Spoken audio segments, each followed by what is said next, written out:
भाई क्या crazy shit चल रहा था यार टीसीएस नासिक में। मतलब जो एम्प्लॉयज काम करने आ रही थी, काम के अलावा वहाँ पर सब कुछ हो रहा था। Conversion, beef eating, sexual harassment and what not. Victims को पूरा गैंग बनाकर टारगेट किया जा रहा था और अब जाके केस खुला है जब पुलिस ने अंडरकवर ऑपरेशन किया। लेकिन हमारे भाईजान लोगों को इसमें कॉन्स्पिरेसी नजर आने लगी है। उन्होंने विक्टिम शेमिंग शुरू कर दी है। अक्यूज लोगों के घर वालों से स्टेटमेंट लेकर बताया जा रहा है कि ये सारा केस झूठा है। आपको ये तो पता चल ही गया होगा कि टाटा कंसल्टेंसी सर्विसेज नासिक वाली बीपीओ ब्रांच में मुस्लिम टीम लीडर्स गैंग बनाकर हिंदू महिलाओं का सेक्सुअल एक्सप्लॉयटेशन और उनका रिलीजियस कन्वर्जन कर रहे थे। महिलाओं को छोड़ो, लड़कों को तक नहीं छोड़ रहे थे वहां पर, उनको भी नमाज सिखाई जा रही थी।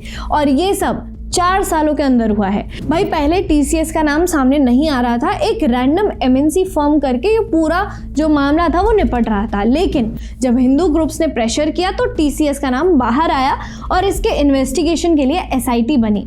लेकिन हमारे भाईजान तो कभी मान ही नहीं सकते कि वो कुछ गलत कर सकते हैं, इसीलिए उन्होंने उनके जो भाईजान जेल में गए हैं उनके डिफेंस में बैटिंग शुरू कर दी। सामने से खेल रहे हैं इस्लामी कट्टरपंथी और उनको कवर फायर दे रहे हैं उनके वामपंथी भाईजान। सबसे पहले बात करेंगे ऑब्जर्वर पोस्ट नाम की इस ऑर्गेनाइजेशन के बारे में।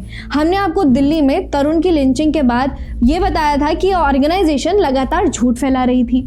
इसने तब खूब विक्टिम्स खड़े किए थे और तरुण को एक मोलेस्टर घोषित करने का प्रयास किया था।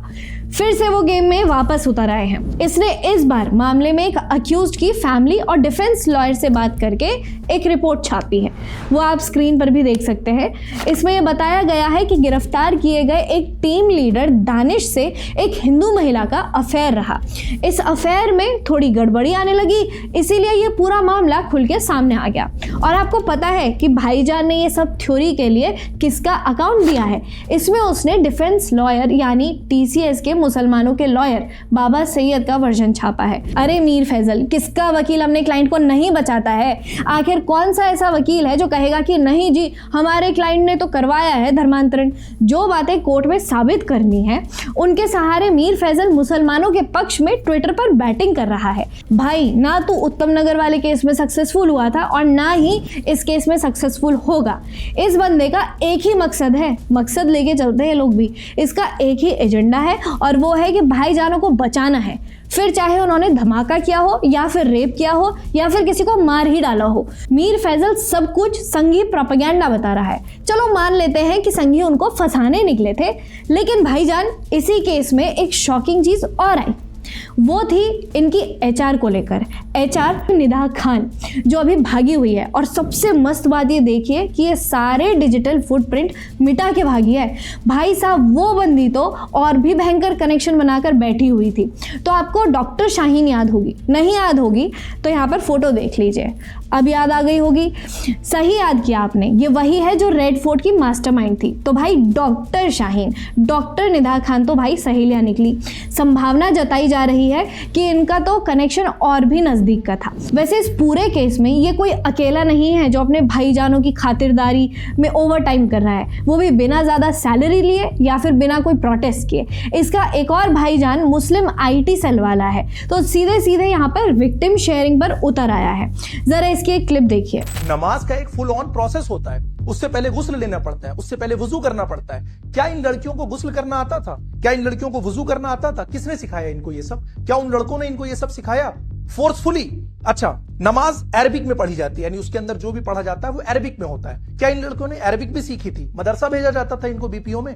चलो छोड़ो, ये लड़कियां इतना ही बता दें कि कितने वक्त नमाजें होती हैं और उस नमाज में कितनी रकातें होती हैं, या रुकू और सजदे में क्या पढ़ा जाता है, यही बता देंगे रुकू और सजदा होता क्या है। और अगर उनको ये बिल्कुल बेसिक बातें नमाज की नहीं पता है तो नमाज के लिए फोर्स कैसे किया जा रहा था? मतलब मेरी समझ से परे है कि वो कैसे नमाज पढ़ रही थी। मतलब ये पूछ रहा है कि अगर धर्मांतरण और यौन शोषण साबित करना है तो हिंदू लड़कियों को नमाज कितने टाइप की होती है, अरबी कैसे सीखी, वुजू कैसे होता है, ये सब पता होना चाहिए। जितनी तूने दाढ़ी बढ़ाई है ना भाई, उतनी अगर तेरे पे बुद्धि होती तो क्या ही बात होती। कम से कम विक्टिम शेयरिंग वाली लो आईक्यू जैसी बातें तो नहीं कर रहा होता। वैसे फुल फोर्स में इस पूरे केस को लव अफेयर का एंगल देने का प्रयास किया जा रहा है और इसमें कोई रैंडम मुसलमान नहीं बल्कि कथित एजुकेटेड मुसलमान भी शामिल हैं। हमेशा जहर उगलने वाला दारेब फारूकी ये कह रहा है कि पूरा सच सामने नहीं आया है, कह रहा है कि आखिर संघ ही इसका विरोध क्यों कर रहे हैं। दारेब मियां, तुम्हारे भाईजान लोग हिंदुओं का यौन शोषण करें और हिंदू आवाज भी ना उठाए। वैसे सिर्फ इस तरह के ही दावे नहीं हो रहे हैं बल्कि कवर फायर देने वाले इससे भी आगे बढ़ के हिंदू महिलाओं का कैरेक्टर असैसिनेशन भी कर रहे हैं, उनके लिए डेरोगेटरी टर्म्स यूज कर रहे हैं।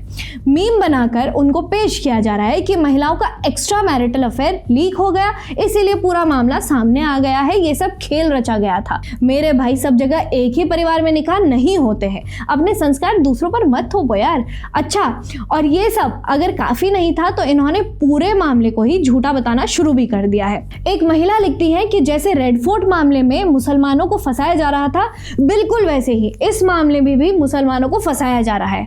मोदी जी, महिलाओं को आरक्षण जब देना हो ना तो ऐसी महिलाओं को जरूर बाहर रखिएगा, वरना इन्होंने दुर्गति कर देनी है। अच्छा, ये लोग मुसलमान हैं, इनका तो पैटर्न ही यही है। लेकिन आपको पता है कि किस ऑर्गेनाइजेशन ने खुल के इस मामले में मुसलमानों के पक्ष में बैटिंग की है? वो है इंडियन एक्सप्रेस ने पहले तो इस मामले में रिपोर्ट नहीं छापी, और जब पहली रिपोर्ट छापी तो उसकी शुरुआत में ये नहीं बताया कि नासिक में मुस्लिम कन्वर्जन करवाया जा रहा था, बल्कि उसने बताया कि जैसे महाराष्ट्र में अशोक खरात वाला मामला हुआ था वैसे ही एक मामला और हो गया है, यानी टोटल वाइट वॉश, और ये दिखाना कि असल में हमेशा अक्यूज्ड हिंदू होते हैं। लेकिन इंडियन एक्सप्रेस का मिशन यहाँ पर पूरा नहीं हुआ, बल्कि 2-4 दिन बाद उसने एक और रिपोर्ट छापी और ऐसा बताया कि असल में पूरा मामला एक्स्ट्रा मैरिटल अफेयर से जुड़ा हुआ है। और आपको पता है कि इंडियन एक्सप्रेस ने कैसे ये सारे दावे किए हैं? ये सारी बातें लिखी गई हैं एक अक्यूज्ड की वाइफ के बयान के सहारे। बहुत बढ़िया इंडियन एक्सप्रेस, एक काम करिए कि एक रामनाथ गोयनका अवार्ड तुम आज ही इस स्टोरी लिखने वाले को दे दो, अगले साल तक का वैसे भी वेट करना ही क्यों है। मतलब किसी अक्यूज्ड की वाइफ अपने पति को नहीं बचाएगी, पूरा मामला फैब्रिकेटेड नहीं बताएगी, तो वो करेगी क्या?